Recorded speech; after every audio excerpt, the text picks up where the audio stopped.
आयुष्य संपलं असं होत नाही. कधी कधी मी तुझ्या वाटेत अडचणी देतो, पण त्या तू थांबावेस म्हणून नाही, तू आणखी प्रयत्न करावेस म्हणून. मनात नकारात्मक विचार भरू नकोस बाळा.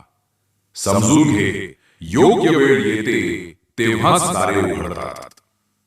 स्वतःला घडव, नवीन काही शिक, कौशल्य वाढव, नवीन लोकांना भेट, आणि सर्वात महत्वाचं तुझा आत्मविश्वास टिकव.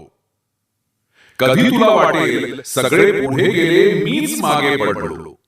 पण ऐक, प्रत्येकाची वेळ निश्चित असते. तुझी संधी अजून येत आहे आणि तू त्यासाठी तयार राहा. मी माझ्यावर विश्वास ठेवणाऱ्याचीच परीक्षा घेतो, पण त्याचा पराभव कधीच होऊ देत नाही.